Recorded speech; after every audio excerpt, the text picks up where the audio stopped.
O Evangelho de Mateus, capítulo 6. A caridade. Tenham o cuidado de não praticarem os seus deveres religiosos em público, a fim de serem vistos pelos outros. Se vocês agirem assim, não receberão nenhuma recompensa do Pai de vocês, que está no céu. Quando você der alguma coisa a uma pessoa necessitada, não fique contando o que fez, como os hipócritas fazem nas sinagogas e nas ruas. Eles fazem isso para serem elogiados pelos outros. Eu afirmo a vocês que isto é verdade. Eles já receberam a sua recompensa. Mas você, quando ajudar alguma pessoa necessitada, faça isso de tal modo que nem mesmo o seu amigo mais íntimo fique sabendo do que você fez. Isso deve ficar em segredo, e o seu Pai, que vê o que você faz em segredo, lhe dará a recompensa. A oração. Quando vocês orarem, não sejam como os hipócritas. Eles gostam de orar de pé nas sinagogas e nas esquinas das ruas para serem vistos pelos outros. Eu afirmo a vocês que isto é verdade. Eles já receberam a sua recompensa. Mas você, quando orar, vá para o seu quarto, feche a porta e ore ao seu Pai, que não pode ser visto. E o seu Pai, que vê o que você faz em segredo, lhe dará a recompensa. Nas suas orações, não fiquem repetindo o que vocês já disseram, como fazem os pagãos. Eles pensam que Deus os ouvirá porque fazem orações compridas. Não sejam como eles, pois antes de vocês pedirem, o Pai de vocês já sabe o que vocês precisam. Portanto, orem assim. Pai nosso que estás no céu, que todos reconheçam que o teu nome é santo. Venha o teu reino, que a tua vontade seja feita aqui na terra como é feita no céu. Dá-nos hoje o alimento que precisamos. Perdoa as nossas ofensas, como também nós perdoamos as pessoas que nos ofenderam. E não deixes que sejamos tentados, mas livra-nos do mal, pois teu é o reino, o poder e a glória para sempre. Amém. Porque se vocês perdoarem as pessoas que ofenderem vocês, o Pai de vocês que está no céu também perdoará vocês. Mas se não perdoarem essas pessoas, o Pai de vocês também não perdoará as ofensas de vocês. O jejum. Quando vocês jejuarem, não façam uma cara triste como fazem os hipócritas, pois eles fazem isso para todos saberem que eles estão jejuando. Eu afirmo a vocês que isto é verdade. Eles já receberam a sua recompensa. Mas você, quando jejuar, lave o rosto e penteie o cabelo, para os outros não saberem que você está jejuando, e somente o seu Pai, que não pode ser visto, saberá que você está jejuando. E o seu Pai, que vê o que você faz em segredo, lhe dará a recompensa. Riquezas no céu. Não ajuntem riquezas aqui na terra, onde as traças e a ferrugem destroem, e onde os ladrões arrombam e roubam. Pelo contrário, ajuntem riquezas no céu, onde as traças e a ferrugem não podem destruí-las, e os ladrões não podem arrombar e roubá-las. Pois onde estiverem as suas riquezas, aí estará o coração de vocês. A luz do corpo. Os olhos são como uma luz para o corpo. Quando os olhos de vocês são bons, todo o seu corpo fica cheio de luz. Porém, se os seus olhos forem maus, o seu corpo ficará cheio de escuridão. Assim, se a luz que está em você virar escuridão, como será terrível essa escuridão? Deus e as riquezas.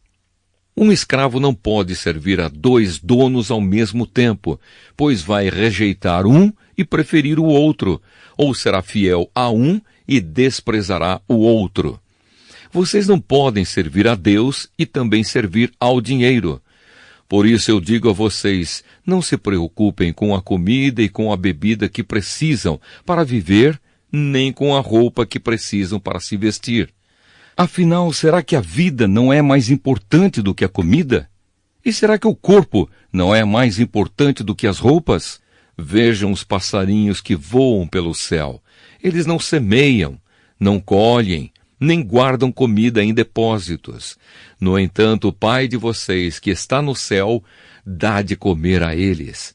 Será que vocês não valem muito mais do que os passarinhos? E nenhum de vocês pode encompridar a sua vida, por mais que se preocupe com isso.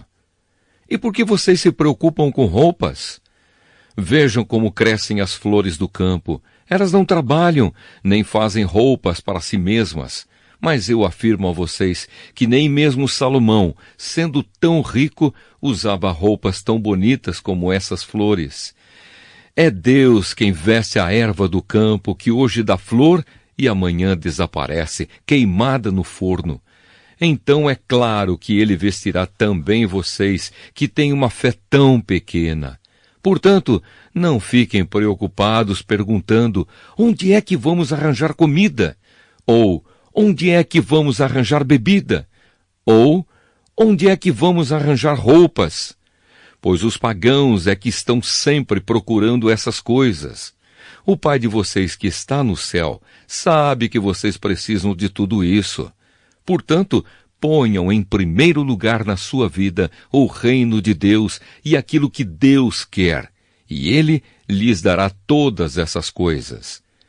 Por isso não fiquem preocupados com o dia de amanhã, pois o dia de amanhã trará as suas próprias preocupações. Para cada dia bastam as suas próprias dificuldades. O Evangelho de Mateus, capítulo 7. O costume de julgar os outros. Não julguem os outros para vocês não serem julgados por Deus, porque Deus julgará vocês do mesmo modo que vocês julgarem os outros, e usará com vocês a mesma medida que vocês usarem para medir os outros.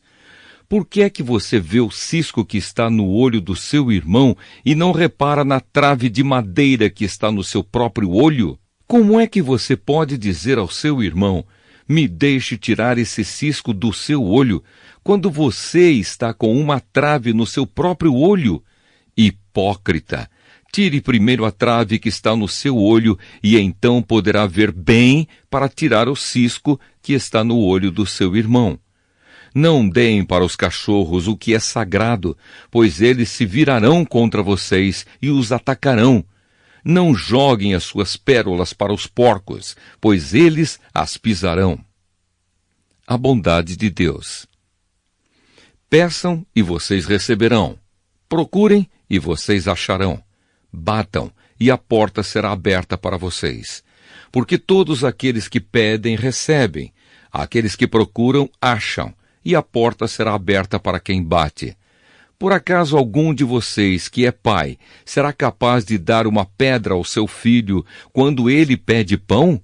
Ou lhe dará uma cobra quando ele pede um peixe? Vocês, mesmo sendo maus, sabem dar coisas boas aos seus filhos. Quanto mais o Pai de vocês, que está no céu, dará coisas boas aos que lhe pedirem.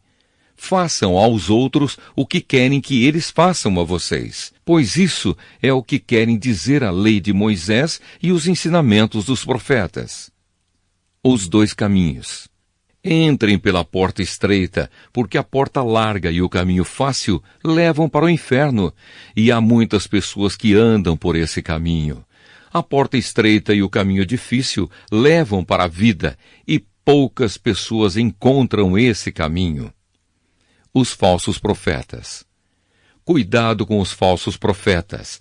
Eles chegam disfarçados de ovelhas, mas por dentro são lobos selvagens. Vocês os conhecerão pelo que eles fazem. Os espinheiros não dão uvas, e os pés de urtiga não dão figos. Assim toda árvore boa dá frutas boas, e a árvore que não presta dá frutas ruins. A árvore boa não pode dar frutas ruins, e a árvore que não presta não pode dar frutas boas.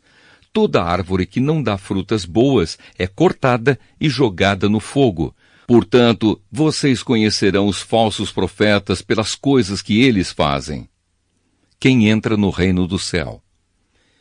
Não é toda pessoa que me chama de Senhor, Senhor, que entrará no reino do céu, mas somente quem faz a vontade do meu Pai que está no céu. Quando aquele dia chegar, muitas pessoas vão me dizer, Senhor, Senhor, pelo poder do seu nome anunciamos a mensagem de Deus, e pelo seu nome expulsamos demônios e fizemos muitos milagres. Então eu direi claramente a essas pessoas, eu nunca conheci vocês. Afastem-se de mim, vocês que só fazem o mal. Os 2 alicerces. Quem ouve esses meus ensinamentos e vive de acordo com eles é como um homem sábio que construiu a sua casa na rocha. Caiu a chuva, vieram as enchentes e o vento soprou com força contra aquela casa. Porém ela não caiu, porque havia sido construída na rocha. Quem ouve esses meus ensinamentos e não vive de acordo com eles é como um homem sem juízo que construiu a sua casa na areia. Caiu a chuva, vieram as enchentes e o vento soprou com força contra aquela casa. Ela caiu e ficou totalmente destruída. A autoridade de Jesus. Quando Jesus acabou de falar, as multidões estavam admiradas com a sua maneira de ensinar. Ele não era como os mestres da lei, pelo contrário, ensinava com a autoridade dele mesmo. O Evangelho de Mateus, capítulo 8. Jesus cura um leproso. Jesus desceu do monte e muitas multidões o seguiram. Então um leproso chegou perto dele, ajoelhou-se e disse, Senhor, eu sei que o Senhor pode me curar se quiser. Jesus estendeu a mão, tocou nele e disse, Sim, eu quero, você está curado. No mesmo instante ele ficou curado da lepra. Então Jesus lhe disse, Escute, não conte isso para ninguém, mas vá pedir ao sacerdote que examine você. Depois, a fim de provar para todos que você está curado, vá oferecer o sacrifício que Moisés ordenou. Jesus cura o empregado de um oficial romano. Quando Jesus entrou na cidade de Cafarnaum, um oficial romano foi encontrar-se com ele e pediu que curasse o seu empregado. Ele disse, Senhor, o meu empregado está na minha casa tão doente que não pode nem se mexer na cama. Ele está sofrendo demais. Eu vou lá curá-lo, disse Jesus. O oficial romano respondeu, Não, senhor, eu não mereço que o senhor entre na minha casa. Dê somente uma ordem e o meu empregado ficará bom. Eu também estou debaixo da autoridade de oficiais superiores e tenho soldados que obedecem às minhas ordens.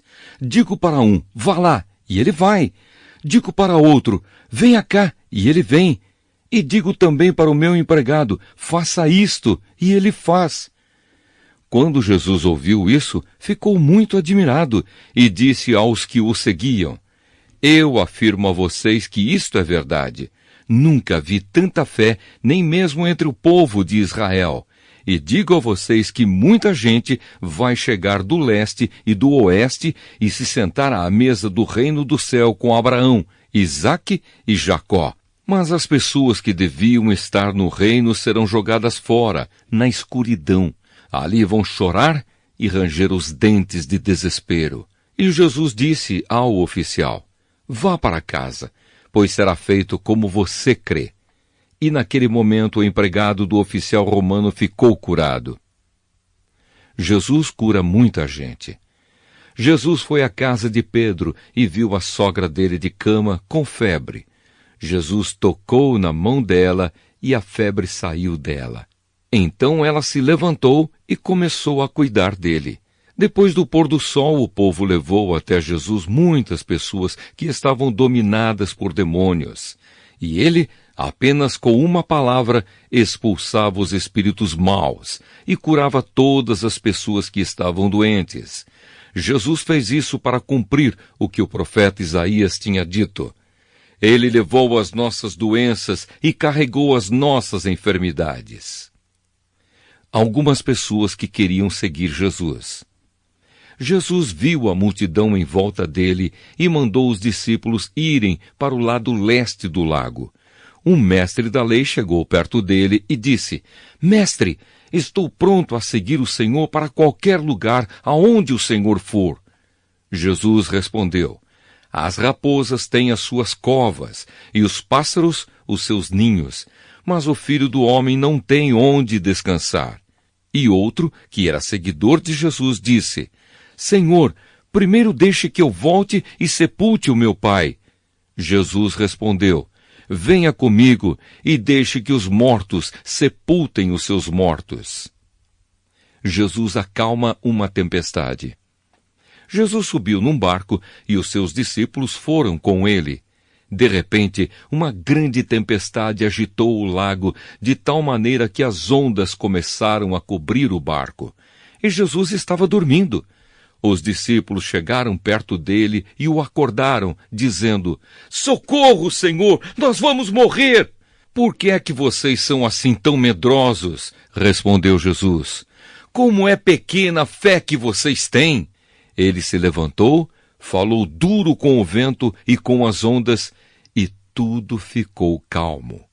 Então todos ficaram admirados e disseram: Que homem é este que manda até no vento e nas ondas? Jesus cura 2 homens dominados por demônios.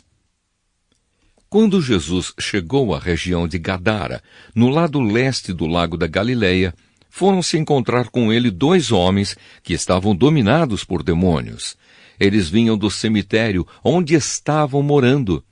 Eram tão violentos e perigosos que ninguém se arriscava a passar por aquele caminho. Eles começaram a gritar: Filho de Deus, o que o Senhor quer de nós? O Senhor veio aqui para nos castigar antes do tempo? Acontece que perto dali estavam muitos porcos comendo, e os demônios pediram a Jesus com insistência: Se o Senhor vai nos expulsar, nos mande entrar naqueles porcos. Pois vão, disse Jesus. Os demônios foram e entraram nos porcos, e estes se atiraram morro abaixo para dentro do lago e se afogaram. Os homens que tomavam conta dos porcos fugiram e chegaram até a cidade. Lá contaram tudo isso e também o que havia acontecido com os 2 homens que estavam dominados por demônios. Então todos os moradores daquela cidade saíram para se encontrar com Jesus, e quando o encontraram, pediram com insistência que fosse embora da terra deles.